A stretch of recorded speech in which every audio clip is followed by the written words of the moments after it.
ॐ भूर्भुवः स्वः तत्सवितुर्वरेण्यं भर्गो देवस्य धीमहि धियो यो नः प्रचोदयात्।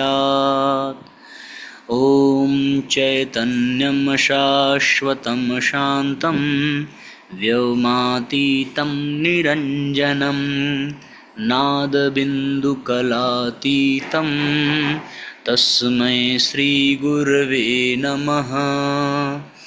ॐ सद्गुरुचरणकमलेभ्यो नमः।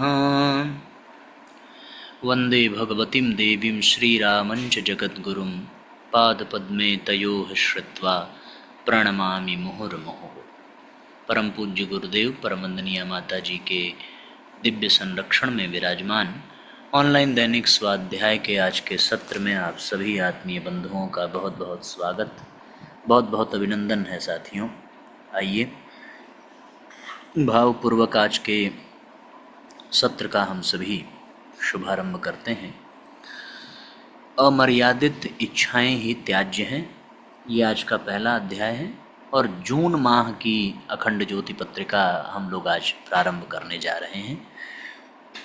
सभी परिजन शीघ्रतापूर्वक जुड़ेंगे और अधिक से अधिक साथियों शेयर जरूर करेंगे, जिससे कि सर्वाधिक लोगों तक इसका लाभ पहुंचाया जा सके। अमर्यादित इच्छाएं ही त्याज्य हैं। ऐश्वर्य और विलासिता में भारी अंतर है। इंद्रियों की सरसता का निर्माण जीवन की नीरसता एवं जड़ता को हटाकर उसमें आनंद एवं जागरूकता भर देने के लिए हुआ है।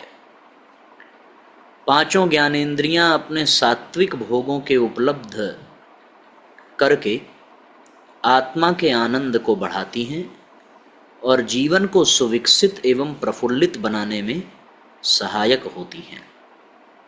ऐसी एक भी इंद्रिय शरीर में नहीं है जो स्वभावतः पतन का कारण हो, पर जब उनका अविवेक पूर्वक अनावश्यक कार्यों में दुरुपयोग किया जाता है तो वे आतिशबाजी की तरह अपनी शक्ति का नाश होते समय कुछ मनोरंजन तो अवश्य करती हैं, पर वह विनाश अंततः बड़ा दुर्भाग्यपूर्ण और दुखदायी होता है।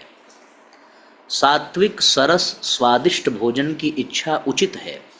समान चित्त का दाम्पत्य जीवन एक बड़ी अपूर्णता को पूर्ण करता है। नेत्रों से, कानों से, नाक से, वाणी से हमारी ज्ञान वृद्धि होती है। उनकी सहायता से उन्नति का मार्ग प्रशस्त होता है। रूपवान नर नारियों, बालक बालिकाओं को देखकर प्रकृति के सौंदर्य का निरीक्षण करके आत्मा के आंतरिक उल्लास में असाधारण अभिवृद्धि होती है। यदि इंद्रियां नष्ट हो जाएं तो मानव वृक्ष, वनस्पति आदि की तरह जड़ संज्ञा में पहुंच जाएगा। ये 10 इंद्रियां ही हैं जो अविकसित होने के कारण मानव प्राणी को सृष्टि का मुकुटमणि और सुख सौभाग्य का निर्झर बनाती हैं। इंद्रिय निग्रह, इंद्रिय दमन आदि का अर्थ उनका सदुपयोग करना ही है। पुत्रैषणा के शिष्ट शब्द में काम सेवन की ओर ऋषियों का संकेत है। इंद्रिय विकारों में चटोरापन और कामुकता प्रधानतः 2 ही दोष हैं। इनको सुव्यवस्थित संतुलित रखा जाए और अन्य इंद्रियों से समुचित आनंद लाभ किया जाए तो यह ऐश्वर्य उचित भी है और आवश्यक भी। अनुचित अमर्यादित विषय लोलुपता को ही निंदित ठहराया गया है। ऐश्वर्य में इंद्रियों के सदुपयोग द्वारा आनंद लाभ में कुछ भी दोष नहीं। उल्टा अपूर्णता एवं निरसता हटाकर पूर्णता एवं सरसता की ओर अग्रसर होने का लाभ ही है।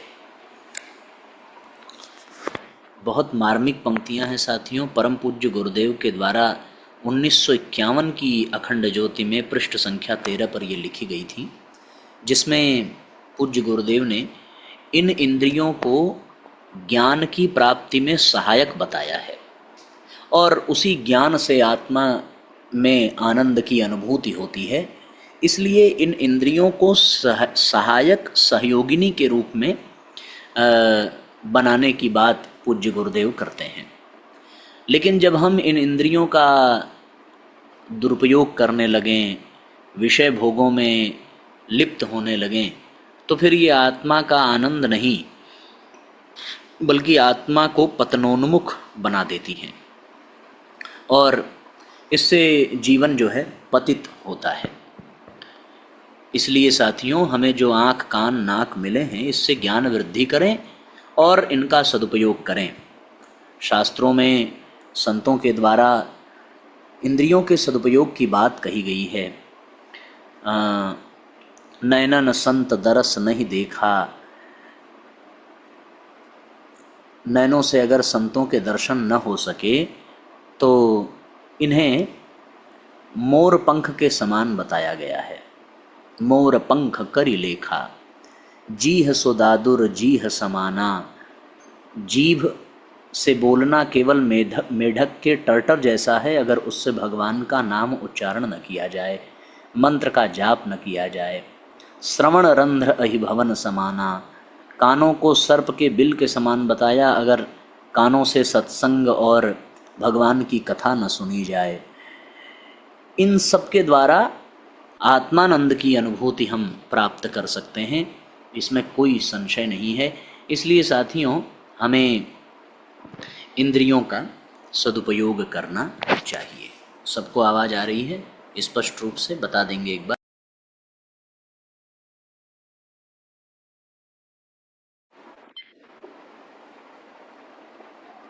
अगला अध्याय है शांति कुंज के गुरुजी माताजी।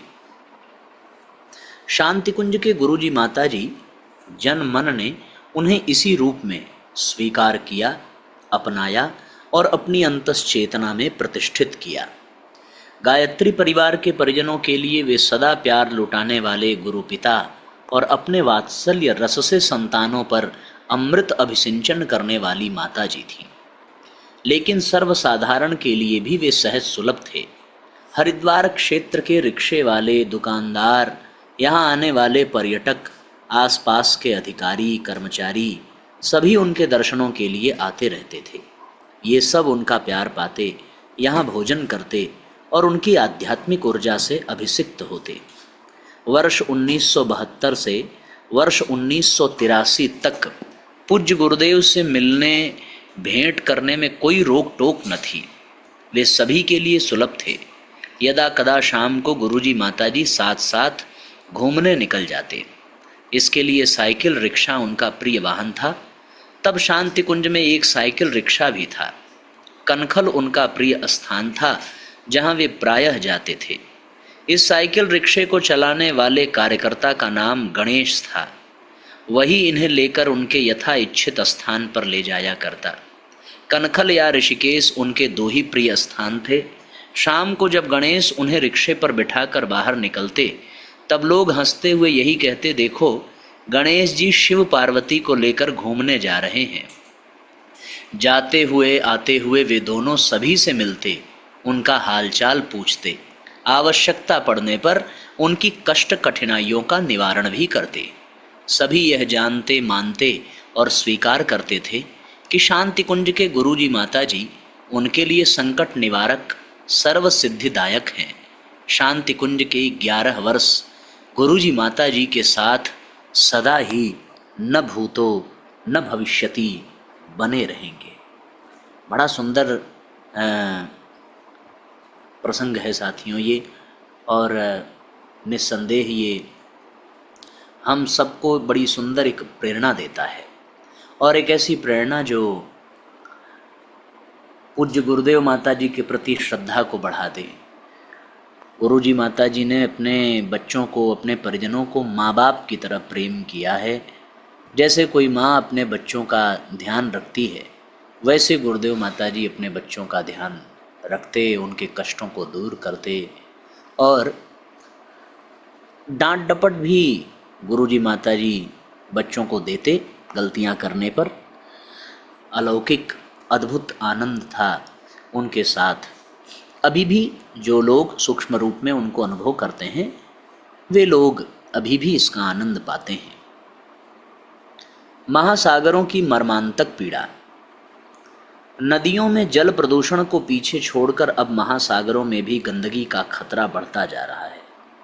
ब्रिटेन के प्लिमथ विश्वविद्यालय के शोधकर्ताओं ने दुनिया भर से जुटाए गए तथ्यों पर आधारित एक शोध के जरिए यह साबित किया है कि समुद्र के भीतर मानव निर्मित कचरे में उलझकर अथवा उसे निगलकर 44,000 से ज़्यादा जानवर और दूसरे जीव जान गंवा रहे हैं। साथ ही समुद्री वनस्पतियों के भी नष्ट होने की आशंका बढ़ रही है। मरीन पॉल्यूशन बुलेटिन में छपा प्रोफेसर रिचर्ड थॉमसन और सारा गाल का यह शोध पत्र कहता है कि महासागरों में जीवों की करीब 7,000 प्रजातियों के तो बहुत तेजी से खत्म होने की आशंका बढ़ रही है। प्रश्न है कि इतने बड़े पैमाने पर समुद्र में कचरा आखिर आता कहाँ से है। शोध बताते हैं कि इस कचरे में नदियों का प्रदूषण, डूबे समुद्री जहाज़ों और कंटेनरों का सामान, वायुयानों का मलबा, जहाज़ों में लाद कर ले जाए जा रहे पेट्रोलियम पदार्थों और दूसरे सामानों का बह जाना, समुद्री यात्रियों की ओर से इस्तेमाल किए जाने वाले सामानों के फेंके गए पैकेट और तटों के किनारे बसे शहरों की गंदगी, सभी कुछ है। विशाल समुद्र की गहराई में छिपे अपशिष्ट का पता लगाने की तकनीक तो हमने विकसित कर ली, पर अफसोस ये है कि एक और उसमें कचरे की मात्रा बढ़ने से रोकने में सफलता नहीं मिल रही है, तो दूसरी ओर कचरे को बाहर निकाल कर पुरानी स्वच्छता को बहाल करने में सफल होने की तकनीक भी खोजी जानी अभी शेष है। सारी दुनिया कचरे को गिरते और फैलते हुए लाचार होकर देखने को मजबूर है। यह संकट अचानक नहीं आया, बल्कि मानव की ओर से लंबे समय से की जा रही गलतियों का सहज परिणाम है। ध्यान देने की बात यह है कि इससे निपटने की दिशा में वैश्विक स्तर पर अभी तक कोई कारगर कार्य योजना तक नहीं बनाई जा सकी है। आखिर उस बेतहाशा फैलते कचरे से बचाव कैसे हो, इसका फिलहाल सही जवाब मलबे को महासागरों में गिरने से रोकना ही दिख रहा है। लेकिन अभी हाल ये है कि इंसान अपने स्वार्थों के लिए पंच तत्वों में से किसी को शुद्ध छोड़ने के लिए तैयार नहीं है। वह नदी, नाले, पहाड़, जंगल, मैदान, समुद्र, अंतरिक्ष, सभी जगहों पर अपने कदमों के निशान के रूप में कचरा छोड़कर आ रहा है। ऐसे में हम रोजाना कितनी अमूल्य वनस्पतियों और जीव प्रजातियों को नष्ट कर रहे हैं, इसका अनुमान लगाना भी असंभव है। हिमालय के पहाड़ों पर ग्लेशियरों के पिघलने और बरसात के पानी के साथ सदियों पुरानी जड़ी बूटियों और दूसरे तत्वों से संयोग गंगा के जल को चमत्कारिक बना देता है। उसी तरह समुद्र के भीतर समाई असंख्य वनस्पतियों और दूसरे तत्वों के संयोग के बल पर ही उसकी भी गरिमा टिकी है। उनके बारे में दुनिया भर के वैज्ञानिक अभी शोध कर रहे हैं, लेकिन वेदों और दूसरे धार्मिक ग्रंथों में उनके बारे में जानकारी बहुत पहले से मिलती है। समुद्र को कचरे से पाटने में विकसित और विकासशील, अमीर और गरीब, सभी तरह के देशों ने योगदान दिया है, लेकिन इस ओर किसी का भी ध्यान नहीं जा रहा है कि उस कचरे से समुद्र की बाहरी परत और भीतर जरूरी रासायनिक संयोगों में बड़े अवरोध पैदा हो रहे हैं। इससे समुद्र में भारी तबाही मचने की आशंका बढ़ती जा रही है, लेकिन कचरे को निकालने के लिए कोई भी ईमानदार और सार्थक प्रयास होता नहीं दिख रहा है। इंसान के कदम चांद के बाद अब अंतरिक्ष के दूसरे ग्रहों की ओर बढ़ रहे हैं। इंसान चारों ओर कचरा फैलाने के लिए तो तैयार है, लेकिन उसे बटोरने के लिए वह हमेशा एक दूसरे का मुंह देखता है। तो क्या अब नगर पालिकाओं और नगर निगमों की तरह हजारों नॉटिकल मील क्षेत्रफल वाले समुद्र के लिए भी वैश्विक महासागरीय सफाई निगम की जरूरत है? समुद्र में गंदगी फैलने से रोकने की अपेक्षा उसकी सफाई का काम ज़्यादा कठिन है। ऐसे में उचित है कि महासागरों में गंदगी जाने पर रोक लगाई जाए, लेकिन इसके लिए अभी तक वैश्विक स्तर पर कोई भी कानून व्यावहारिक तौर पर काम नहीं कर पा रहा है। असल में उस असीमित जल में किसी भी कानून को लागू करना और उस